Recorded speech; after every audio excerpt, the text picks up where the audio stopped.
ರಾಜ್ಯದ ಎಲ್ಲ ಮಹಿಳೆಯರಿಗೂ ಕೂಡ ಭರ್ಜರಿ ಗುಡ್ ನ್ಯೂಸ್. ಗೃಹಲಕ್ಷ್ಮಿ ಯೋಜನೆಯ 15ನೇ ಕಂತಿನ ಹಣ ನಾಳೆ 19 ಜಿಲ್ಲೆಗಳಿಗೆ ಬಿಡುಗಡೆ ಆಗ್ತಾ ಇರುವಂತದ್ದು. ಸೊ ಹಾಗಾದ್ರೆ ನಾಳೆ ಯಾವ ಯಾವ ಜಿಲ್ಲೆಗಳಿಗೆ ಬಿಡುಗಡೆ ಆಗ್ತಾ ಇರುವಂತದ್ದು ಅತಿ ಮುಖ್ಯವಾಗಿರುತ್ತೆ. ಯಾಕಂದ್ರೆ ಈ ಒಂದು 19 ಜಿಲ್ಲೆಗಳಲ್ಲಿ ನಿಮ್ಮ ಜಿಲ್ಲೆನೂ ಕೂಡ ಆಗಿದ್ರೆ ನಿಮ್ಮ ಖಾತೆಗೂ ಕೂಡ ಹಣ ಜಮಾ ಆಗುವಂತಹ ಚಾನ್ಸಸ್ ಹೆಚ್ಚಾಗಿದೆ. ಸೊ ಹಾಗಾದ್ರೆ 2,000 ಪ್ಲಸ್ 2,000 ಇನ್ನು 2,000 ಕೂಡ ಬರ್ತಾ ಇದೆ. ಸೊ ಹಾಗಾದ್ರೆ ಇನ್ನು 2,000 ರೂಪಾಯಿ ಯಾವ ಹಣ ಅನ್ನುವಂಥದ್ದನ್ನು ಕೂಡ ನಾನು ನಿಮಗೆ ತಿಳಿಸ್ಕೊಡ್ತೀನಿ. ಜೊತೆಗೆ 19 ಜಿಲ್ಲೆಗಳನ್ನ ತಿಳಿಸ್ಕೊಡ್ತೀನಿ. ಜೊತೆಗೆ ಕೆಲವೊಂದಿಷ್ಟು ರೂಲ್ಸ್ ಅಂಡ್ ರೆಗ್ಯುಲೇಷನ್ಸ್ ಗಳು ಕೂಡ ಇದಾವೆ. ಅದರ ಬಗ್ಗೆನೂ ಕೂಡ ಅಪ್ಡೇಟ್ ಅನ್ನ ಈ ಒಂದು ವಿಡಿಯೋದಲ್ಲಿ ಕೊಡ್ತೀನಿ. ಸೊ ಒಟ್ಟಾರೆಯಾಗಿ ಗೃಹಲಕ್ಷ್ಮಿ ಯೋಜನೆಯ ಬಗ್ಗೆ ಲೇಟೆಸ್ಟ್ ಆಗಿ ಬಂದಿರುವಂತಹ ಲಕ್ಷ್ಮಿ ಹೆಬ್ಬಾಳ್ಕರ್ ಅವರು ಕೊಟ್ಟಿರುವಂತಹ ಸ್ಪಷ್ಟನೆ ಆದ್ರೂ ಏನು ಅನ್ನುವಂಥದ್ದನ್ನ ಒಂದೊಂದಾಗಿ ನಾನು ತಿಳಿಸ್ತಾ ಹೋಗ್ತೀನಿ. ವಿಡಿಯೋನ ಕೊನೆವರೆಗೂ ವಾಚ್ ಮಾಡಿದ್ರೆ ನಿಮಗೆ ಎಲ್ಲನೂ ಕೂಡ ಕ್ಲಿಯರ್ ಆಗಿ ಅರ್ಥ ಆಗುತ್ತೆ. ಚಾನಲ್ಗೆ ಸಬ್ಸ್ಕ್ರೈಬ್ ಮಾಡಲಿ ಅಂದ್ರೆ ದಯವಿಟ್ಟು ಬೇಗನೆ ಸಬ್ಸ್ಕ್ರೈಬ್ ಮಾಡ್ಕೊಳ್ಳಿ. ವಿಡಿಯೋಕ್ಕೆ ಒಂದು ಲೈಕ್ ಕೊಟ್ಬಿಟ್ಟು ವಿಡಿಯೋನ ನೋಡ್ಲಿಕ್ಕೆ ಸ್ಟಾರ್ಟ್ ಮಾಡಿ. ಡೈರೆಕ್ಟ್ ಆಗಿ ಟಾಪಿಕ್ಗೆ ಬಂದ್ಬಿಡ್ತೀನಿ. ವೀಕ್ಷಕರೇ, ಗೃಹಲಕ್ಷ್ಮಿ ಯೋಜನೆ 14ನೇ ಕಂತಿನ ಹಣ ಆದರೂ ಟೋಟಲಿ ಎಲ್ಲರೂ ಕೂಡ ಪಡೆದಿದ್ದೀರಿ. ಇನ್ನು ಕೆಲವೊಂದಿಷ್ಟು ಫಲಾನುಭವಿಗಳು ಬಾಕಿ ಇದ್ದೀರಿ. ನಿಮಗೆ 15ನೇ ಕಂತಿನಲ್ಲಿ ಈ 2,000 ಹಣ ಕೂಡ ಹಾಕೊಡ್ತಾ ಇದ್ದಾರೆ. ಯಾರು ಬಾಕಿ ಇದ್ದೀರಿ, ಎಲಿಜಿಬಲ್ ಇದ್ರೂ ಸಹಿತ ಬಾಕಿ ಇದ್ದೀರಿ ನೋಡಿ, ಅವರಿಗೆ ಮಾತ್ರ. ನೀವು ಎಲಿಜಿಬಲ್ ಇಲ್ಲಪ್ಪ ಅಂದ್ರೆ ಹಣ ಬೇಡ್ತಾ ಇದ್ರೆ ಹಣ ಜಮಾ ಆಗೋದಿಲ್ಲ. ಎಲಿಜಿಬಲ್ ಇದ್ರೂ ಸಹಿತ ನಿಮಗೆ ಹಣ ಜಮಾ ಆಗಿಲ್ಲ ಅಂದ್ರೆ ಖಂಡಿತವಾಗ್ಲೂ 15ನೇ ಕಂತಿನ ಹಣ ಜಮಾ ಆಗತ್ತೆ. ಅದರ ಜೊತೆಗೆ ನಿಮಗೆ 14ನೇ ಕಂತಿನ ಹಣ 2,000 ರೂಪಾಯಿ ಅದು ಕೂಡ ಬರುತ್ತೆ. ತಲೆ ಕೆಡಿಸ್ಕೊಳ್ಳುವಂತ ಅಗತ್ಯವಿಲ್ಲ. ಈಗ ಸದ್ಯಕ್ಕೆ ನಿಮಗೆ 15ನೇ ಕಂತಿನ ಹಣ ಆದ್ರೂ ಬಿಡುಗಡೆ ಆಗಲಿದೆ. ಇನ್ನು 2-3 ದಿನಗಳಲ್ಲಿ ಕೂಡ ಬಿಡುಗಡೆ ಆಗ್ತಾ ಇದೆ. ಪ್ರತಿಯೊಬ್ಬರಿಗೂ ಕೂಡ ಹಣ ಜಮಾ ಆಗ್ಲಿಕ್ಕೆ ಪ್ರಾರಂಭವಾಗುತ್ತೆ. ಈಗ ಸದ್ಯದಲ್ಲಿ ಸ್ಲೋ ಆಗಿ ಜಮಾ ಆಗತ್ತೆ. ಈಗ ಸ್ಟಾರ್ಟಿಂಗ್ ಏನಿದೆ ಅಲ್ವಾ, ಟೋಟಲಿ 15 ದಿನ ಆದ್ರೂ ಟೈಮ್ ಬೇಕಂತ ಹೇಳಿದ್ದಾರೆ.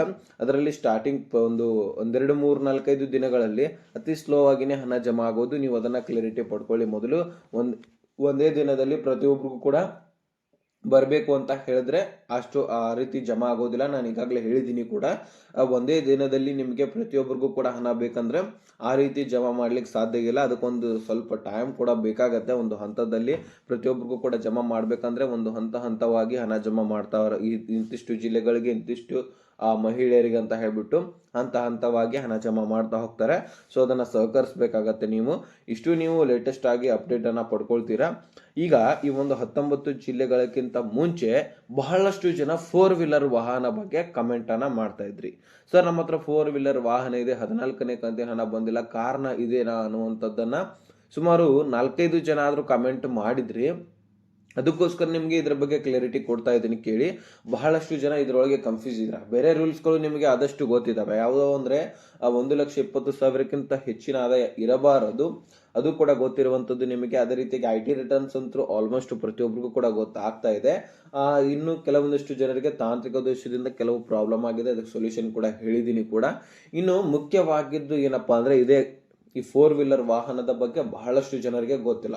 ಈಗ ಆಲ್ಮೋಸ್ಟ್ ಬಹಳಷ್ಟು ಜನರ ಹತ್ರ 4 ವೀಲರ್ ವಾಹನ ಇದೆ. ಯಾಕಂದ್ರೆ ಈಗಾಗಲೇ ಅದರಲ್ಲಿ ನೀವು ದಿನನಿತ್ಯದ ಉದ್ಯೋಗ ಕೂಡ ಮಾಡ್ತಾ ಇದ್ದೀರಿ. ಇನ್ ಕೆಲವೊಂದಿಷ್ಟು ಜನರು ಮನೆ ಉಪಯೋಗಕ್ಕಾಗಿ ಬಳಸ್ತಾ ಇದ್ದೀರಿ.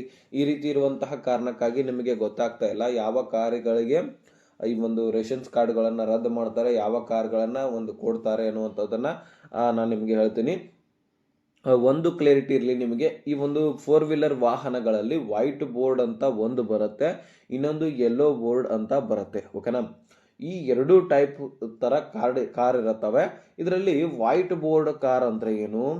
ನಾನು ಈಗ ನನ್ನ ಉದಾಹರಣೆ ಮುಖಾಂತರ ಹೇಳ್ತೀನಿ. ನಾನು ನನ್ನ ಸ್ವಂತ ಉಪಯೋಗಕ್ಕಾಗಿ, ನನ್ನ ಮನೆಯ ಉಪಯೋಗಕ್ಕಾಗಿ ನಾನು ಯಾವಾಗಲೂ ತಿರುಗಾಡ್ಲಿಕ್ಕೆ ನನ್ನ ಯೂಸ್ಗೋಸ್ಕರ ವೈಟ್ ಬೋರ್ಡ್ ಕಾರನ್ನ ತೆಗೆದುಕೊಂಡಿರ್ತೀನಿ. ಈ ಕಡೆ ಯೆಲ್ಲೋ ಬೋರ್ಡ್ ಕಾರ್ ಅಂತ ಬರುತ್ತೆ. ಈ ಒಂದು ಯೆಲ್ಲೋ ಬೋರ್ಡ್ ಕಾರ್ ಅಂದ್ರೆ ಏನು? ನಾನು ದಿನನಿತ್ಯದ ಉದ್ಯೋಗಕ್ಕಾಗಿ ನನ್ನ ಸಂಸಾರವನ್ನ ನಡೆಸಲಿಕ್ಕೆ ನಾನು ಅದರ ಮೇಲೆ ಉದ್ಯೋಗವನ್ನ ಮಾಡ್ತಾ ಇರ್ತೀನಿ. ಸೊ ಅದಕ್ಕೋಸ್ಕರ ಈ ಒಂದು ಯೆಲ್ಲೋ ಬೋರ್ಡ್ ಕಾರನ್ನ ಲೋನ್ ಮುಖಾಂತರ ತೆಗೆದುಕೊಂಡು ಅದರಿಂದ ಆದಾಯವನ್ನ ನಾನು ಪ್ರತಿದಿನನೂ ಕೂಡ ಕಳಿಸ್ತಾ ಇದ್ದೀನಿ ಅನ್ನೋದು ಆಗೋದಾದ್ರೆ ಇದಕ್ಕೆ ಯೆಲ್ಲೋ ಬೋರ್ಡ್ ಕಾರ್ ಅಂತ ಕರೀತಾರೆ. ಸೊ ಇವೆರಡು ಟೈಪ್ಗಳ ಡಿಫ್ರೆನ್ಸ್ ನಿಮ್ಗೆ ಗೊತ್ತಾಯ್ತಲ್ವಾ? ಹಾಗಾದ್ರೆ ಯಾವ ಕಾರ್ ಇದ್ರೆ ನಮಗೆ ರದ್ದಾಗೋದಿಲ್ಲ, ಅಥವಾ 2 ಕಾರ್ ಇದ್ರೆ ನಮಗೆ ರದ್ದಾಗೋದೇ ಇಲ್ವಾ ಅಂತ ನೀವು ಕೇಳ್ಬೋದು.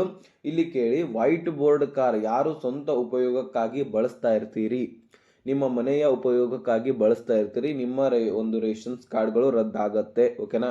ಒಬ್ಬೊಬ್ಬರದು ಏನಿದೆ ಅಲ್ವಾ, APLಗೂ ಕೂಡ ಕನ್ವರ್ಟ್ ಆಗ್ಬೋದು. ಯಾರ್ಯಾರ್ದು ಅಂದ್ರೆ ಟ್ರಕ್, ಈ ರೀತಿ ಟ್ರ್ಯಾಕ್ಟರ್ಗಳು ಯಾರ್ಯಾರ್ದು ಇಲ್ಲ ನೋಡಿ, ಸ್ವಂತವ್ರದ್ದು ಎಲ್ಲರದು ಕೂಡ ಕನ್ವರ್ಟ್ ಆಗ್ಬೋದು. ಅದೇ ರೀತಿಯಾಗಿ ಯಾರ್ದು ಟ್ರ್ಯಾಕ್ಟರ್ ಆಗಿರಲಿ, ದೊಡ್ಡ ದೊಡ್ಡ ವಾಹನಗಳು ಇದಾವೆ ನೋಡಿ, ಸೊ ಅವರೆಲ್ಲರದು ಕೂಡ ಟೋಟಲಿ ರೇಷನ್ಸ್ ಕಾರ್ಡ್ಗಳು ರದ್ದಾಗುವಂತಹ ಚಾನ್ಸಸ್ ಹೆಚ್ಚಾಗುತ್ತೆ.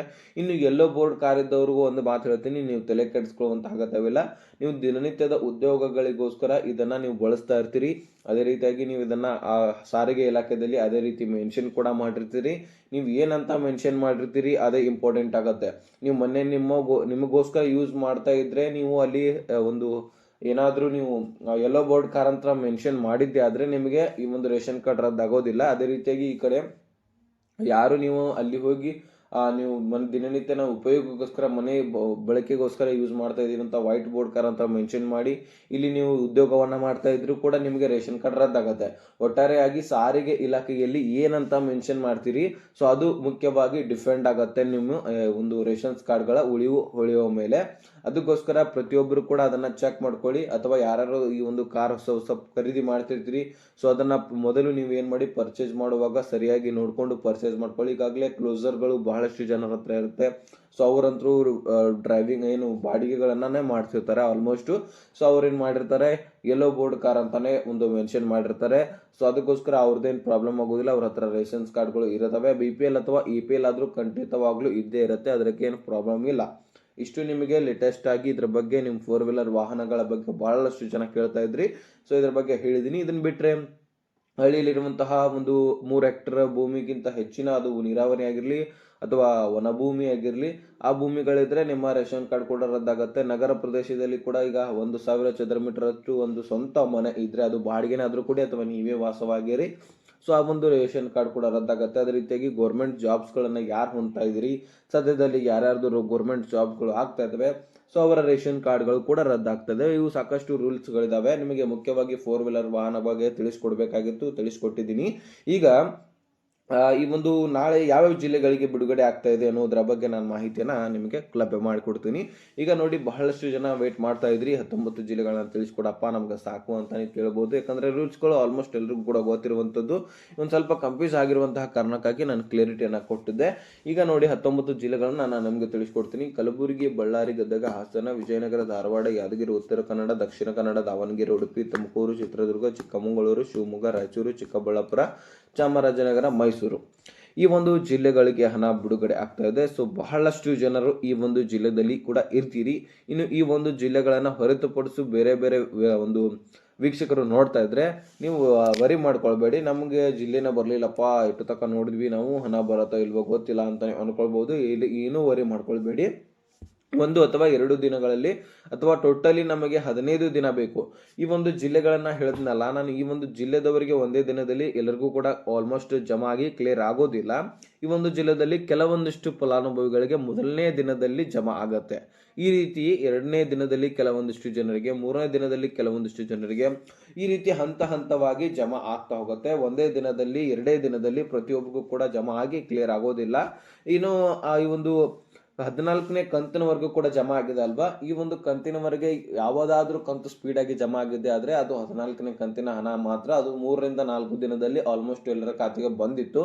ಈ ಒಂದು ಕಂತನ್ನ ಸ್ಪೀಡ್ ಆಗಿ ಹಾಕಿದ್ರು ಕೂಡ ನೀವು ಅನ್ಕೊಳ್ಬಹುದು ಈ ಒಂದು 15ನೇ ಕಂತಿನ ಹಣ ಸ್ಪೀಡ್ ಆಗಿ ಒಂದೇ ದಿನದಲ್ಲಿ ಬರುತ್ತೆ ಅಂತ. ಆ ರೀತಿ ಬರೋಕ್ಕೆ ಸಾಧ್ಯನೇ ಇಲ್ಲ. ಯಾಕಂದ್ರೆ ಆ ರೀತಿ ಮಾಡಿದ್ರೆ ತಾಂತ್ರಿಕ ದೋಷ ಆಗತ್ತೆ, ಇದು ನಮಗೆ ಎಫೆಕ್ಟ್ ಮತ್ತೆ.